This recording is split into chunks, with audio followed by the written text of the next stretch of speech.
Bon, alors bonjour et bienvenue à ce déjà le huitième épisode de notre balado, L'état du monde, en ma compagnie, comme d'habitude, Jocelyn Coulon à Montréal. Jocelyn, comment ça va? Très bien, très bien. Et toi? Super bien, merci. Beaucoup de choses dans l'actualité internationale la semaine dernière. D'abord, près de chez moi, à Kazan, à environ une heure d'avion de chez moi, il y a eu Ah oui, le sommet des BRICS en Russie. Un moment assez important parce qu'on parle de plus en plus des BRICS comme étant une organisation qui est en train de remettre véritablement en question l'ordre international. Donc, je pense que ça vaut vraiment la peine d'en parler, d'autant plus que les pays qui se sont réunis à Kazan, leur population, si on additionne leur population, ça représente presque 5 milliards d'habitants. ouais. Donc, une majorité donc, d'habitants sur la planète ont vu leur chef d'État se réunir en Russie. Mais avant de discuter de ça, en fait, comme c'est le dernier épisode avant le résultat, en fait, on l'espère, avant le résultat des élections présidentielles américaines, évidemment, on se doit de parler de la campagne présidentielle aux États-Unis, les moments marquants. On va vous dire un petit peu ce qu'on a pensé de la campagne respective des candidats Trump et Harris. Moi, j'ai fait quelques prédictions. J'aime ça me lancer dans le jeu des prédictions. Je faisais ça au cégep, à l'université avec mes amis. Donc, je vais me lancer avec une semaine d'avance, donc évidemment, je peux me tromper. Et puis, on va aussi discuter, comme c'est un balado sur les affaires étrangères, on va discuter de l'avenir de la politique étrangère américaine dans l'éventualité où ce soit une victoire de la candidate Harris ou du candidat Trump. Alors, alors sur ce, on va enchaîner avec ce premier sujet-là. D'abord, Justin, si je peux te poser la question. Qu'est-ce que tu as pensé globalement de la campagne présidentielle? Quels ont été pour toi les grands moments marquants? Est-ce qu'il y a eu un moment dans la campagne qui a été plus déterminant pour toi qu'un autre?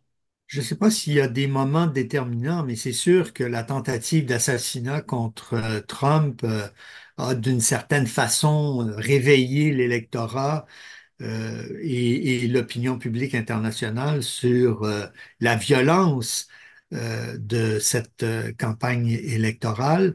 En même temps, je me souviens qu'en 2016 et en 2020, il n'y a pas eu de tentative d'assassinat, mais la campagne, les deux campagnes étaient aussi violentes sur le plan rhétorique. Il faut quand même pas oublier comment Trump a massacré ses congénères républicains quand il s'est rendu à à l'Assemblée annuelle des Républicains pour la sélection du candidat. Ça a été une grande surprise, je crois, pour l'opinion publique américaine, mais aussi internationale, de voir un candidat insulter ses collègues et surtout de voir ses collègues tomber les uns C'est après les impressionnant. autres.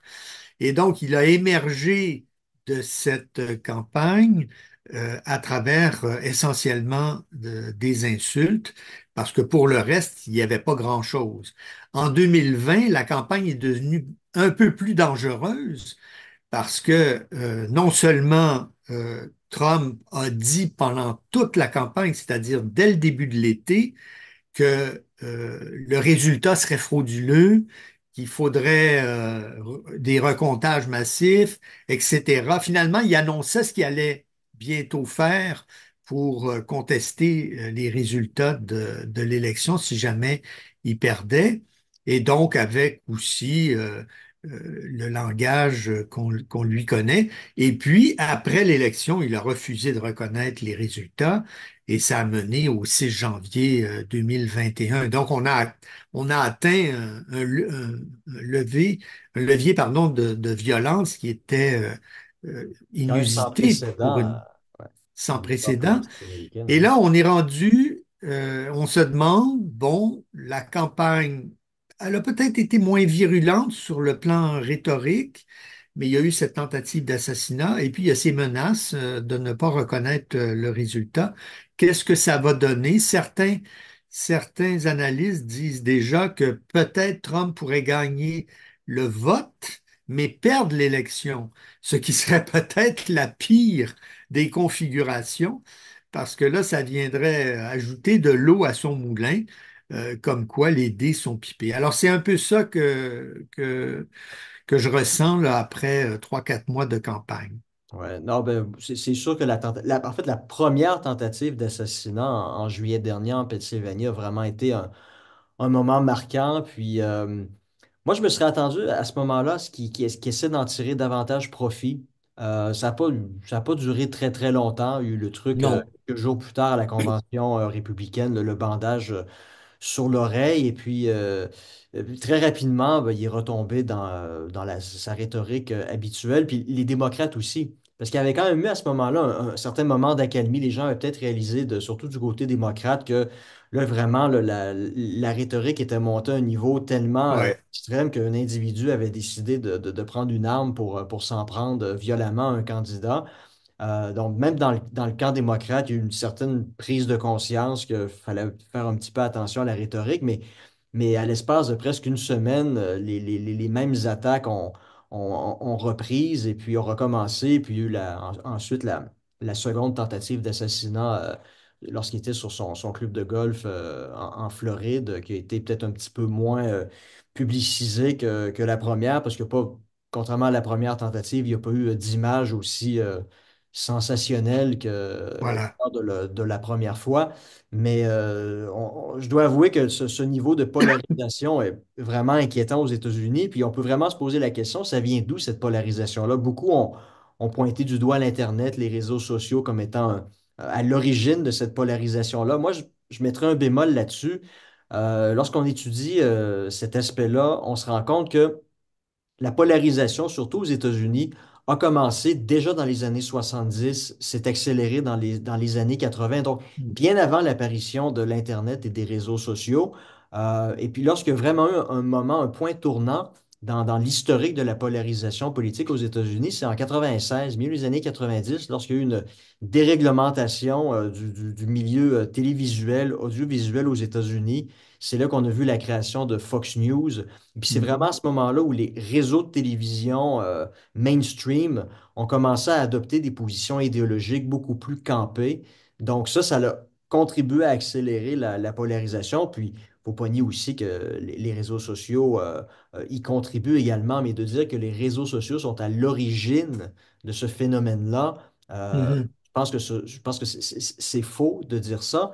Les véritables causes de la polarisation, encore une fois, les études en sciences politiques semblent montrer que c'est les inégalités Ouais.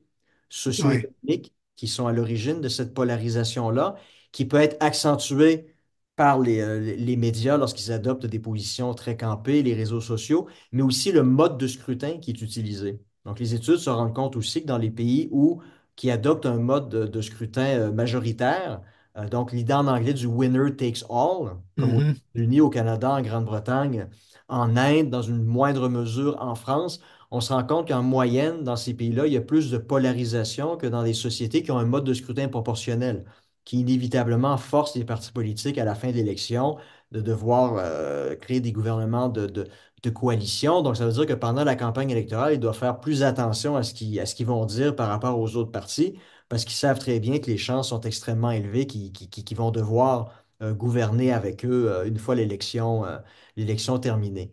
Donc, moi, c'est... Est-ce qu'il y aurait pas aussi là-dessus la guerre culturelle, finalement, déclenchée depuis des années entre la gauche et la droite sur toutes sortes d'aspects sociétals?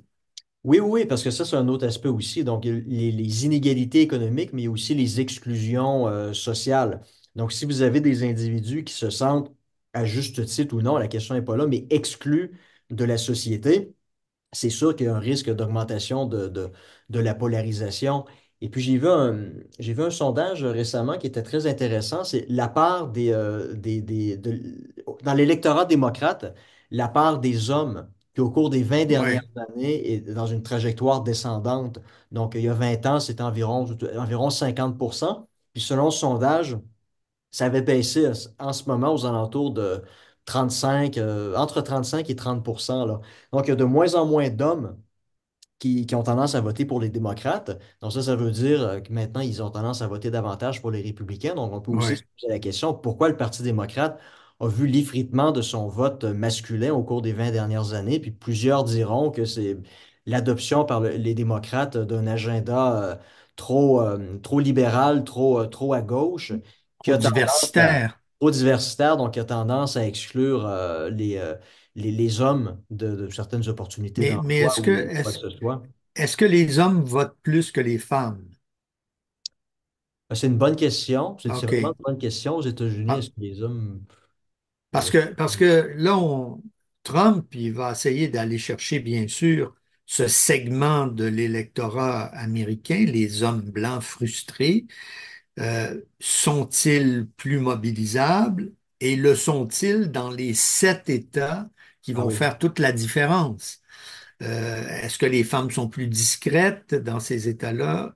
On n'a pas la carte ici, mais c'est quelque chose à examiner. Et c'est sûr qu'en 2016, lors de sa victoire, qui était quand même une victoire surprise, parce que lorsqu'on regardait les sondages, Hillary Clinton est en avance de, ma foi, 3, 4, 5% dans les intentions de vote. Puis Ouais, il avait même mis sur Twitter à l'époque, parce que c'est son anniversaire à la fin octobre, elle avait mis sur Twitter sa photo en disant Bonne fête à la future présidente américaine. Et elle était ouais, sûre de l'emporter, les démocrates aussi. Puis à la grande surprise des démocrates, ils ont perdu des États clés dans le nord, ouais, le Wisconsin, le Michigan, donc qui étaient des États où il y avait une forte, beaucoup d'industrie.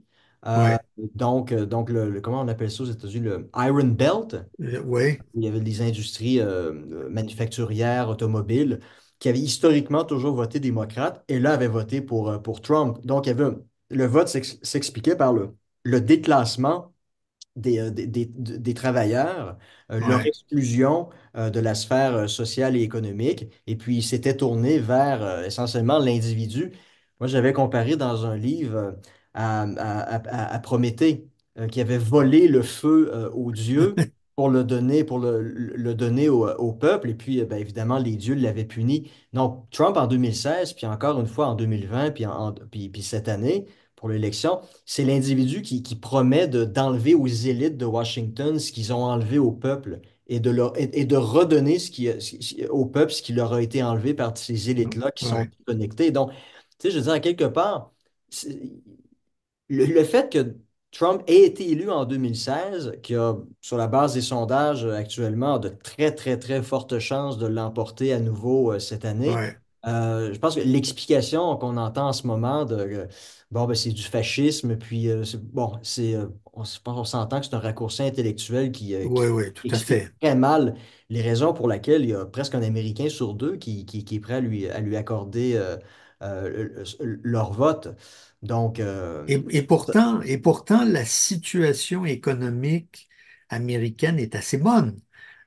Taux de chômage à la baisse, inflation à la baisse, création évidemment d'emplois, meilleur statut sur la scène internationale, particulièrement en Asie où Biden a réussi à tisser et renforcer les alliances militaires américaines dans ce coin-là. Donc, la photographie générale n'est pas mauvaise, mais je crois que c'est 60 ou 70% des Américains qui trouvent que les États-Unis vont dans la mauvaise direction. Évidemment, on retrouve les mêmes pourcentages au Canada, en France ou dans bien d'autres pays. Peut-être que c'est un syndrome occidental, une maladie occidentale, que ceux qui sont en place pâtissent de la mauvaise humeur de l'électorat. Donc, on cherche vraiment la raison qui pousse ces électorats-là à rejeter des gouvernements qui s'en tirent pas si mal après tout. oui. Ben, j'ai un sondage assez intéressant que j'ai vu passer, en fait, qui fait l'étalage là, des priorités des Ouais, Américains. Et puis, donc, la priorité numéro un, 68% des répondants affirment que c'est l'inflation. Puis, il y a l'augmentation du coût de la vie, quand même un phénomène occidental qu'on voyait aussi au Canada, que ce soit les prix de l'alimentation, des loyers ou des maisons. Donc, je pense qu'au Canada, si on regardait les sondages, ce serait fort probablement la préoccupation sûrement. numéro un. Ouais, Préoccupation numéro 2, ça c'est très intéressant, on s'y attend pas, la liberté, free speech, la liberté OK, d'opinion. Donc, il y a beaucoup d'Américains, puis c'est la raison pour laquelle aussi Elon Musk appuie Trump. Il y a une perception que la liberté d'expression, les libertés individuelles aux États-Unis sont menacées.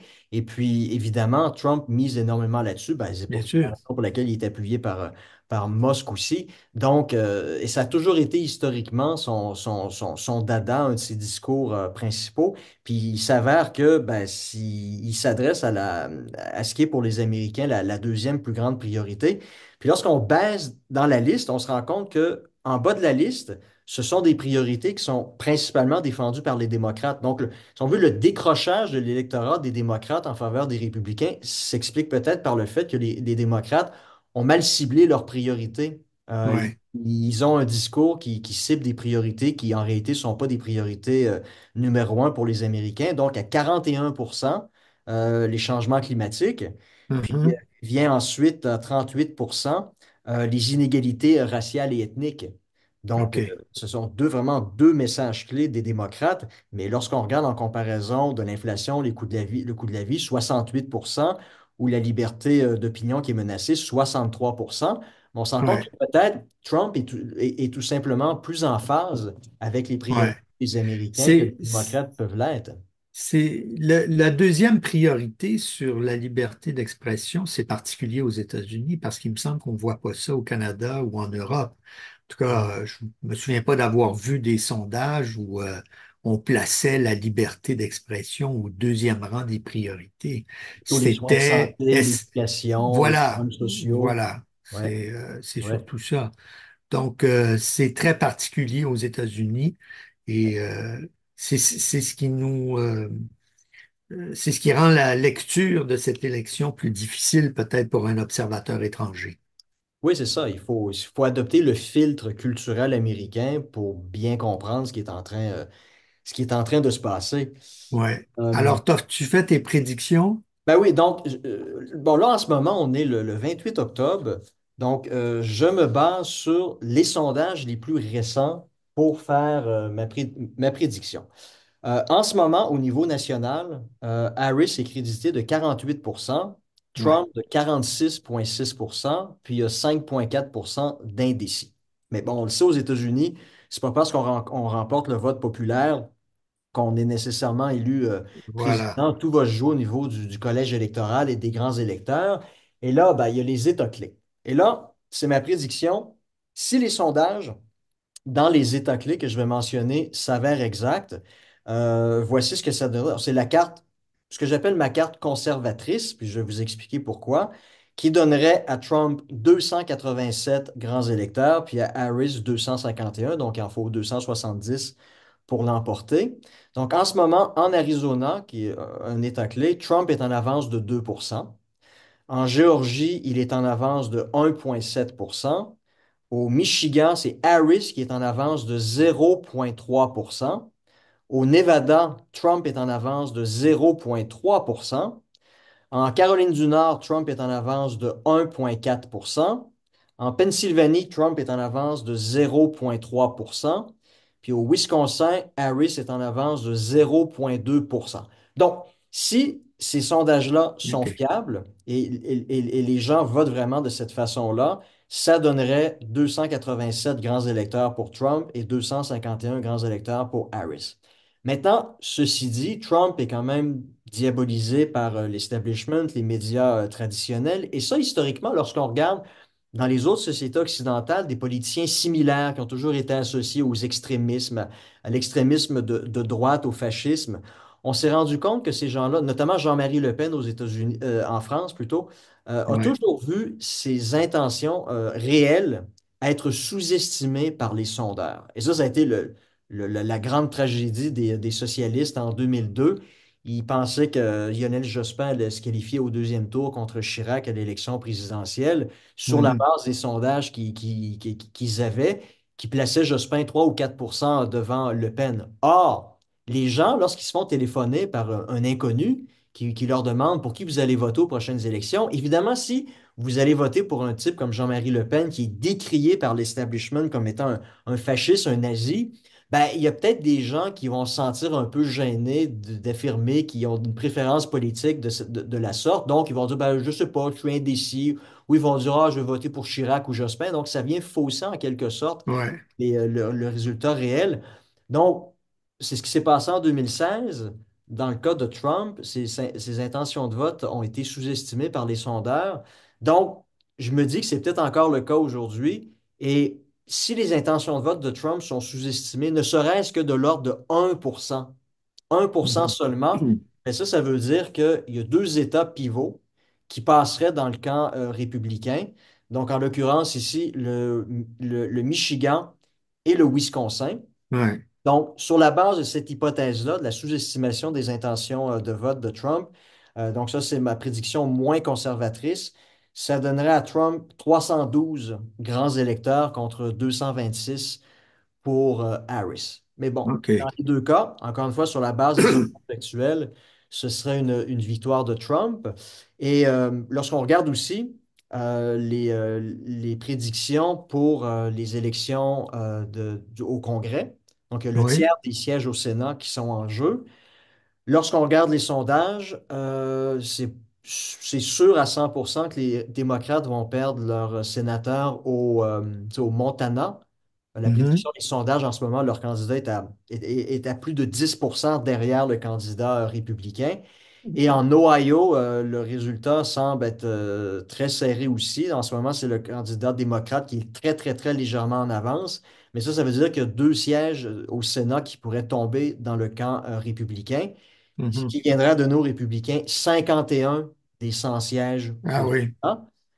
Et puis la Chambre des représentants, les républicains ont déjà le contrôle de la Chambre des représentants. Donc Mhm. habituellement, il n'y a pas beaucoup de mouvements à ce Non. niveau-là. Et ça, c'est ce qu'on pourrait réaliser la semaine prochaine, c'est que les républicains pourraient essentiellement prendre le contrôle des trois grands pouvoirs. Donc Ouais. les juges de la Cour suprême américaine sont davantage républicains. Donc d'une certaine façon, ils ont le contrôle du pouvoir judiciaire, je dis ça entre guillemets, mais ils pourraient aussi prendre le contrôle du système législatif. Donc en l'occurrence, une majorité à la Chambre des représentants, puis une majorité aussi au Sénat, et aussi prendre le pouvoir, voir leur candidat Trump prendre le pouvoir, devenir président. Donc pour les 2 prochaines années, ce serait vraiment, c'est déjà arrivé dans le passé, c'est déjà arrivé dans l'histoire Oui. américaine, Oui. mais ça n'arrive pas souvent, c'est assez rare. Donc il pourrait vraiment y avoir un super pouvoir républicain pour les deux prochaines années. Mhm. Donc, on va le voir dans un petit peu plus d'une semaine, mais bon, je dis ça comme ça, j'ai ça un peu à la blague au début de l'épisode. Je veux dire, il y a de très fortes chances que les résultats ne seront pas définitifs, ne seront pas connus Mhm. le soir même. Ça risque de prendre plusieurs jours, voire même quelques semaines s'il y a des contestations. J'ai déjà vu en Pennsylvanie un réseau de fraude électorale qui a été démantelé par les autorités. Je veux dire, dans une élection aussi serrée que ça, on peut s'attendre à ce qu'il y ait des contestations, peut-être la non-reconnaissance des résultats, comme ça a été le cas il y a 4 ans. Moi, je serais extrêmement surpris que lundi prochain, les gens aillent se coucher en sachant exactement Ah, euh, qui, euh, qui est le prochain président des États-Unis. oui, c'est fort possible, en effet. Dis-moi, Justin, Al- aussi pendant les élections américaines, historiquement, il y a toujours eu une portion assez importante de l'élection qui a été consacrée aux relations internationales, la place des États-Unis dans le monde. Alors, Cette alors fois-ci, ça a été un voilà. peu plus Ben, c'est ce qui me différent. surprend parce que c'est autant l'absence que la présence de la politique étrangère dans cette élection-là. Et je m'explique. Traditionnellement, comme tu dis, à chaque élection, il y a toujours une série de débats. Parfois, c'est trois débats organisés par un consortium de chaînes de télévision. Et un de ces débats-là porte sur la politique étrangère américaine. Alors évidemment, dans le cas des États-Unis, c'est important parce que le monde, bon, les Américains veulent savoir un peu où se situe leur candidat, mais le monde entier aussi euh, veut le savoir. Et cette année, il n'y a pas eu de débat spécifiquement de politique étrangère, à moins qu'il y en ait eu un caché et qui soit pas entre les deux grands candidats, mais avec des candidats plus mineurs pour un siège au Sénat, mais ça me surprendrait. Et donc, il n'y a pas eu de débat parce qu'il y a eu deux débats, Trump contre Biden et Trump contre Harris. Et dans ces débats-là, il y a eu quelques questions sur la Palestine ou sur l'Ukraine, mais on dirait que les deux candidats ont tout fait pour éviter d'avoir à parler de politique étrangère parce que chacun a, comment dirais-je, un squelette dans le placard. Madame Harris, sur la question d'Israël-Palestine, elle est piégée parce qu'elle a une partie de son électorat et même de son caucus à la Chambre des représentants ou au Sénat qui aimerait la voir prendre des positions un peu plus fermes face à Israël. Et elle ne veut pas rentrer dans ce jeu-là parce que aux États-Unis, évidemment, les communautés culturelles ont énormément de pouvoir d'influence, soit dans certaines circonscriptions, soit à travers des organisations qui font pression financièrement ou politiquement pour ou contre un candidat. Donc, Euh, oui, Je fais un petit rappel pour les auditeurs. Vous vous souviendrez de notre épisode avec Jeremy Kinsman lorsqu'il expliquait pourquoi il y avait eu expansion de l'OTAN dans les années 90. Puis il avait expliqué que c'était Bush père qui avait peur de perdre le vote polonais, oui, le Midwest effectivement. américain. Donc l'influence de la politique ethnique ou l'influence des diasporas sur la politique étrangère américaine et On historique. le, C'est un fait, là. Ouais. on le voit au Canada aussi avec le million de Canadiens d'origine ukrainienne qui votent à chaque élection. Donc, Madame Harris a ce squelette dans son placard, la Palestine et Israël, et Trump, ben, c'est l'Ukraine. Alors, quand on écoute le vice-président, le candidat à la vice-présidence, M. Vance, lui, il s'en moque de l'Ukraine, comme il a déjà dit. Et puis, quand on pose la question à son patron, l'ancien président Trump, ben, ça dépend des jours. Alors, il voulait pas recevoir Zelensky, il a fini par le recevoir. Il voulait pas l'aider, il a dit qu'il l'aiderait. Quelques jours après le départ de Zelensky, il s'est déchaîné contre lui. Ses conseillers euh, de politique étrangère euh, disent très clairement qu'il va falloir que l'Ukraine s'occupe de sa défense avec l'Europe. Et je vais revenir sur les positions de ses conseillers. Et donc, comme les deux grands candidats marchent sur des œufs sur les deux grandes questions de politique étrangère, ben, c'est peut-être pour ça qu'on n'en a pas entendu parler à travers eux. Maintenant, les médias européens et une partie, en tout cas, de l'opinion bien informée, a été sensible à ce qui se passe tant en Palestine qu'en Ukraine. On en a parlé pratiquement tous les jours et c'est ce qui rend là encore l'analyse des positions des partis difficile. C'est que vous avez un déluge d'informations sur ces deux grandes questions. Il y en a eu d'autres aussi sur le protectionnisme, le commerce international, l'immigration, bien entendu, mais c'est ce qui rend évidemment la lecture de ces questions-là plus difficile. Lorsque lorsque j'ai pensé à ça, avant qu'on entre en onde, je me suis dit, je vais aller voir ce que les conseillers de Trump pensent de sa politique étrangère pendant les 4 ans où il a été président, puis la politique étrangère qui pourrait être celle d'un nouveau président Trump.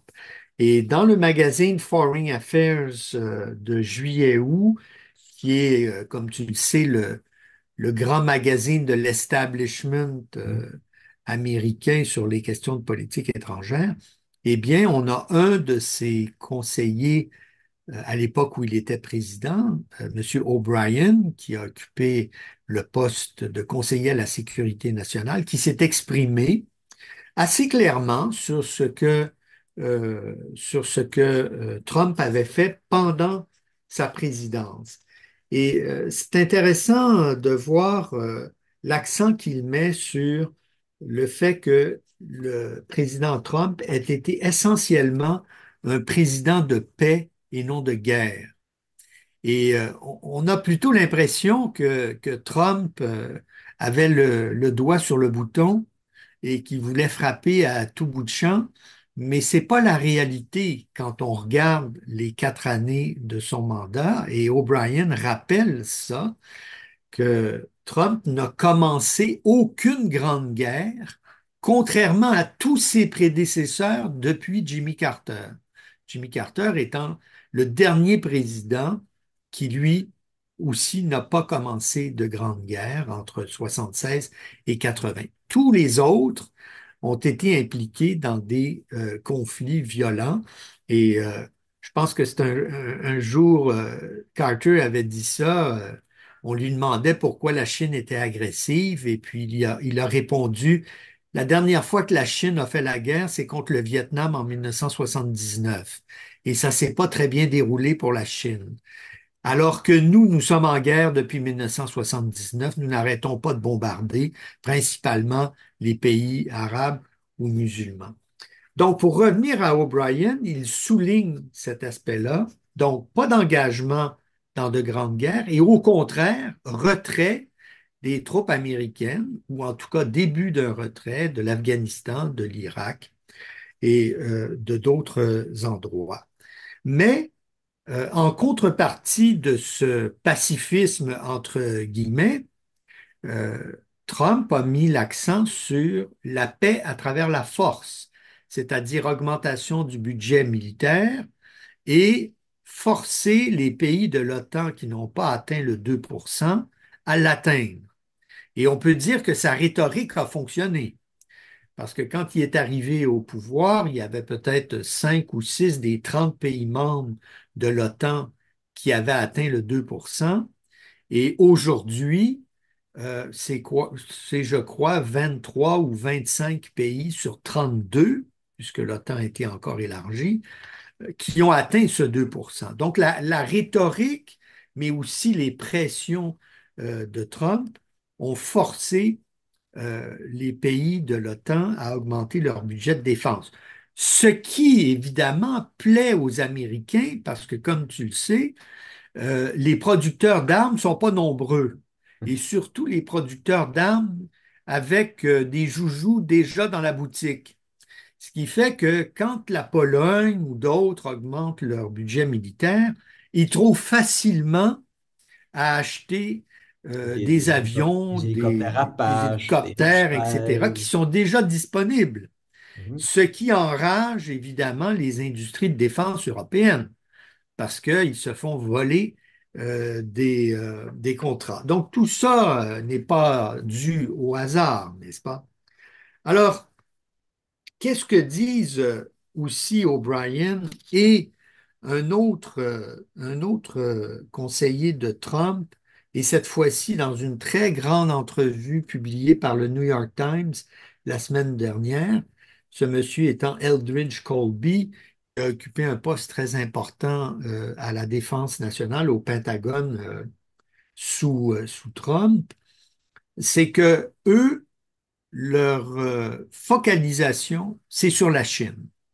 Et donc, de plus en plus, compte tenu des ressources limitées, pour la première fois, on en parle ouvertement, euh, l'Amérique ne peut pas tout faire.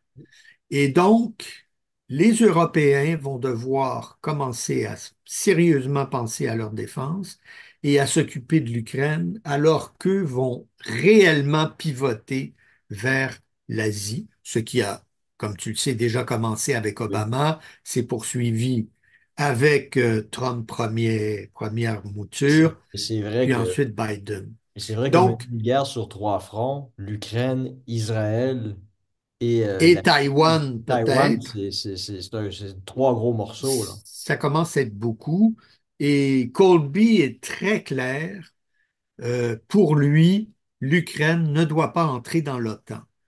Alors, est-ce que ça va colorer la pensée de Trump, qui, le jour où il arrive au pouvoir, ben, évidemment, il est confronté aux contraintes, contraintes politiques, aux contraintes de politique internationale.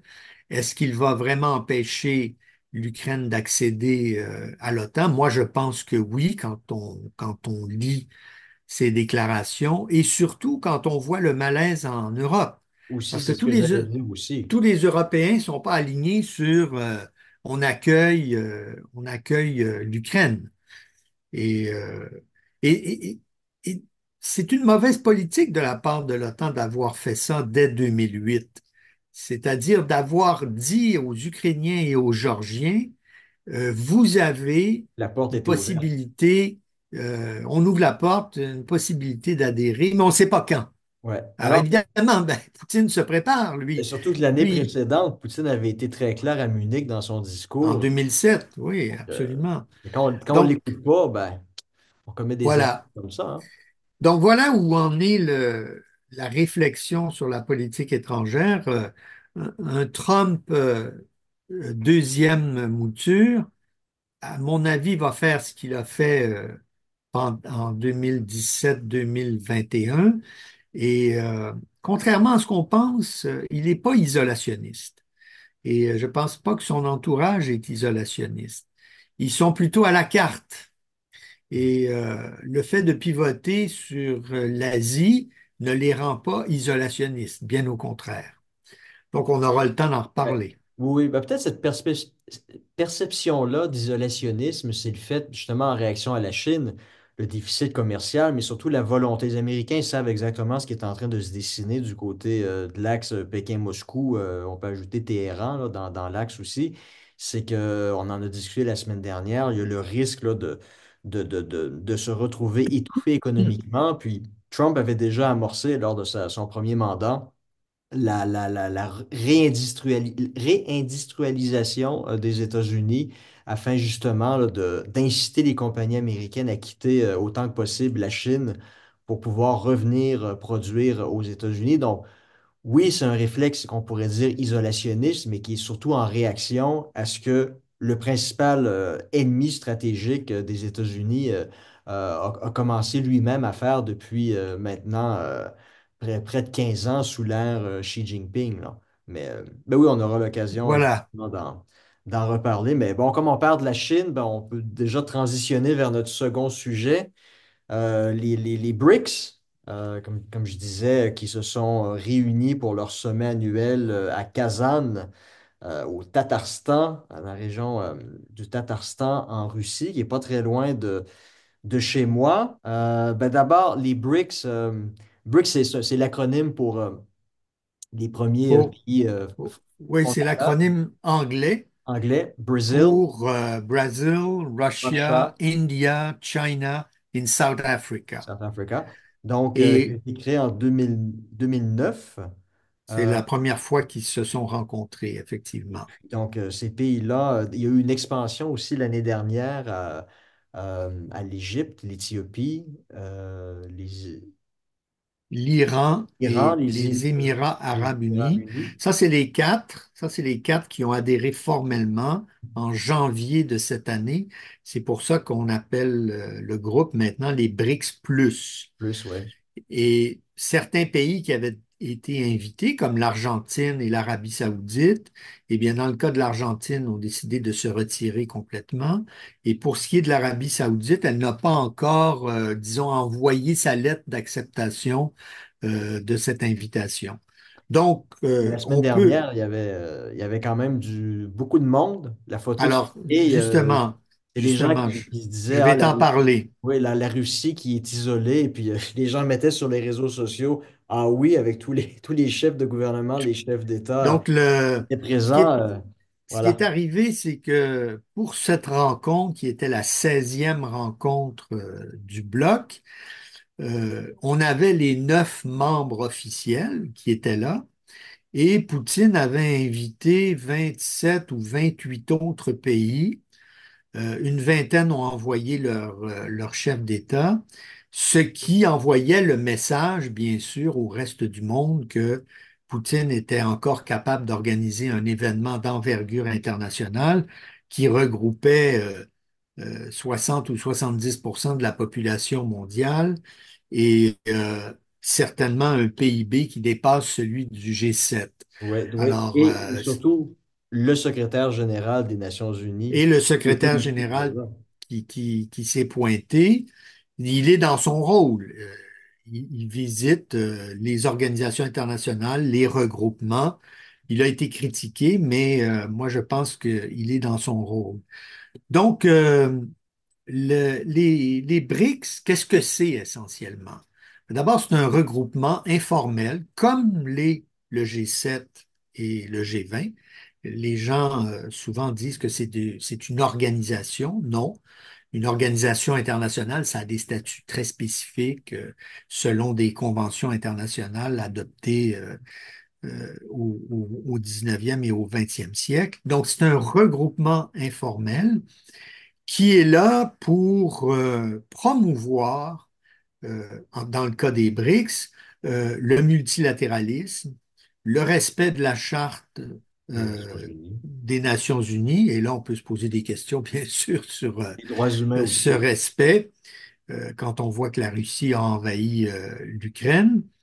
L'égalité souveraine des États, Mm.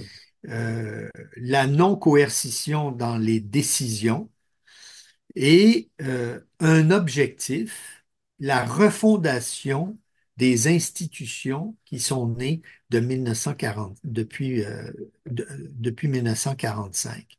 On a souvent dit que les BRICS étaient une alliance, un regroupement anti-occidental. Peut-être qu'au début, la Russie et la Chine avaient cette idée, Oui. mais avec l'inclusion de l'Afrique du Sud, du Brésil, de l'Inde et maintenant des Émirats arabes unis et peut-être bientôt de la Turquie, de la Thaïlande, de la Malaisie et de l'Indonésie, on a des États qui disent ni occidental ni anti-occidental. Il y En a une voulant dimension dire culturelle, civilisationnelle qui était peut-être présente en 2009, peut-être en train de elle l'est moins. Et certains pays, en tout cas, n'en parlent pas. Pour eux, ce qui est important, c'est de promouvoir leurs intérêts et pratiquer ce que les Indiens appellent le multi-alignement. Mhm. C'est-à-dire qu'ils seront membres, comme le cas de l'Inde, on est membre des BRICS, mais aussi du G20, du Quad avec les États-Unis, l'Australie, la Grande-Bretagne dans le Pacifique. Et la Et Turquie, donc, qui demeure membre de l'OTAN, tout en la Turquie, participant. membre de l'OTAN, qui veut devenir membre formellement des BRICS. Donc, on a une société internationale, pour mieux la caractériser, pour mieux la cibler, une société du Sud global qui, face à ces regroupements-là, tient à son autonomie qu'elle a acquise avec le temps en multipliant ses partenaires commerciaux, politiques, militaires. Et je pense que ça donne une bonne photographie de qui était présent à Kazan la semaine dernière. Chose assez étrange, mais ça ne me surprend pas. Depuis la création des BRICS, les États occidentaux, et en particulier leurs médias et certains spécialistes, n'arrêtent pas de critiquer ce regroupement. Et ça, c'est Il y a lorsqu'ils en parlent. Et Et ça, c'est ça, c'est lorsqu'ils en lorsqu'ils en parlent. parlent. Il y a une espèce de ricanement, n'est-ce pas, Mhm. Oui. face à ces regroupements-là, où on souligne qu'ils ne sont pas homogènes, qu'ils sont euh, incohérents dans leur comportement, euh, que c'est un regroupement de dictatures et De de te voyer. démocraties plutôt autoritaires, comme si le G20 n'était pas aussi un regroupement de dictatures et de démocratie. Et on se rend compte que, à travers ce ricanement, eh bien, les BRICS sont là depuis 16 ans à se réunir chaque année et à planifier de nouveaux projets, peut-être pas aussi ambitieux que le G7, ou même que le G20, mais Quoique, quand même, ils posent, comme on dit, leurs briques une après l'autre et ils sont en train de construire quelque chose à tel point qu'au moment même où tout ce beau monde se rassemblait à Kazan et qu'en Occident on riait, le Fonds monétaire international a publié ses estimés pour les économies de l'avenir. Et voici le communiqué de presse où on dit le paysage économique mondial connaît une transformation significative selon les dernières projections du fonds. Les économies émergentes des BRICS s'imposent désormais comme les véritables moteurs de la croissance mondiale, dépassant largement la contribution collective des nations du G7. Je pense que ça va en faire rire moins ouais, maintenant ben, que ça vient pas des services de propagande de Moscou, mais plutôt du Fonds monétaire international. ouais, on peut se fier sur eux, oui. Mais c'est ça, Oui, c'est vraiment intéressant. Les médias occidentaux, lorsqu'ils en parlent, c'est ça, c'est d'une façon négative. C'est un rassemblement de dictateurs, d'États voyous. Puis il y a comme une idée, c'est la stratégie de l'autruche. Si on n'en parle pas, ça n'existe pas. Mais ça, c'est voilà. se cacher, se mettre la tête dans le sable et ne pas voir la réalité qui est en train de se dessiner au 21e siècle. Parce que les BRICS sont en train, lentement mais sûrement, de créer un nouveau monde, une idée de... Parce que lorsqu'on regarde leur communiqué final, ils faisaient plus de 130 points.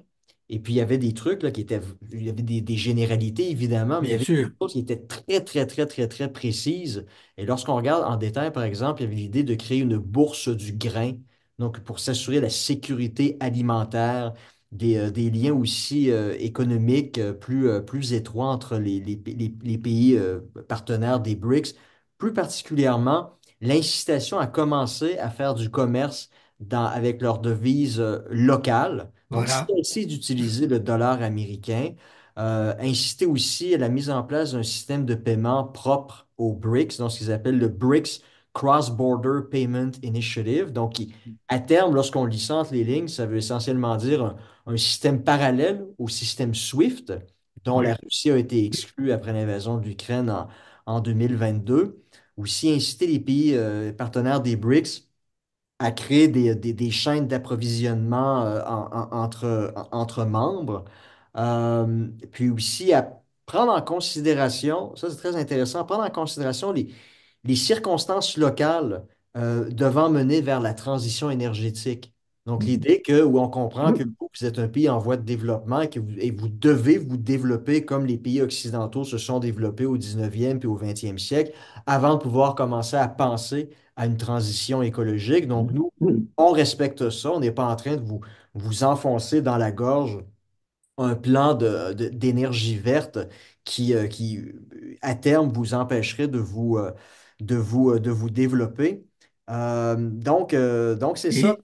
Et, et tout ça, tu me permettras, Jean-François, tout ça découle d'une chose, c'est l'utilisation par les pays occidentaux des sanctions économiques Voilà, ça, c'est un autre point. envers tout un chacun, Oui, ce qui fait en sorte que la réaction à ces sanctions, pour toutes sortes de raisons, parfois elles sont valables, mais d'autres fois elles sont douteuses, comme par exemple les sanctions américaines contre Cuba, qui ne sont respectées par personne, mais elles sont quand même là. Donc, face à ce barrage, ben, ces pays, qui sont de plus en plus nombreux, ont décidé de créer leur propre système. c'est ça. Donc les Occidentaux sont responsables de cela. Parce que s'ils n'avaient pas poursuivi dans cette veine, ben, peut-être qu'on n'en serait pas là C'est aujourd'hui. ça. Encore une fois, dans le communiqué final de Kazan, il y avait un appel très clair à lutter contre la politique des sanctions. Puis on le voit très bien dans le cas de la guerre en Ukraine, les sanctions contre la Russie, ben, ça ne fonctionne pas, là. La Russie est en mesure de contourner ce régime-là. L'Iran, ben, évidemment, eux, ils sont parfaitement heureux d'un article comme celui-là dans le communiqué final. Et puis, donc, c'est ça, l'idée générale derrière la création des BRICS, c'était de créer un monde plus égalitaire Puis vous remarquerez aussi que c'est c'est une organisation, c'est pas une organisation internationale, mais contrairement à l'Union européenne, par Un exemple, regroupement. il n'y a pas de capital, il n'y a pas de leader désigné. Puis c'est à la fin de chaque rencontre annuelle que les pays membres décident où ils vont se réunir l'année prochaine. Donc, Oui, l'année prochaine, ils vont se réunir. L'année dernière, c'était réuni en Afrique du Sud. Cette année voilà. aussi. L'année prochaine, ils vont se réunir au Brésil. Donc, c'est une organisation où les décisions sont prises à l'unanimité, où aucun membre a un droit de veto. Donc, c'est Hmm. vraiment une société, entre guillemets, une organisation qui est vraiment établie sur des bases égalitaires. Et puis, c'est pas juste du blabla, des réunions de dictateurs puis d'États voyous. Ils tablent vraiment sur des projets très concrets. Donc, j'en ai fait mention, mais il y a aussi des choses très intéressantes sur l'intelligence artificielle, la sécurité alimentaire. Donc, c'est attractif pour Oui, oui, des pays émergents de voir oui. qu'une alternative au monde états-unien, où Peut-être, un leader. peut-être on pourrait dire une complémentarité, parce que certains pays veulent pas qu'on utilise ce vocable d'alternative, parce Mhm. que ça veut dire pour eux, qui sont bien intégrés au système occidental, une rupture Oui, éventuelle. Donc c'est là aussi l'ambiguïté de ce groupe, et le fait qu'il ne soit pas hétérogène comme l'Union européenne ou l'OTAN ou le G7, qui sont vraiment là des regroupements ou des organisations très, très homogènes. oui, oui, puis Mais avec des puis, on ouais. verra sur le long terme comment les BRICS vont évoluer. Voilà, Exactement. mon cher. Voilà, bon, ben écoutez, ben, c'est déjà la fin. Parce que presque une heure de blabla. Donc, ceux qui nous écoutent, vous êtes partis de Québec, vous êtes déjà rendus à Trois-Rivières.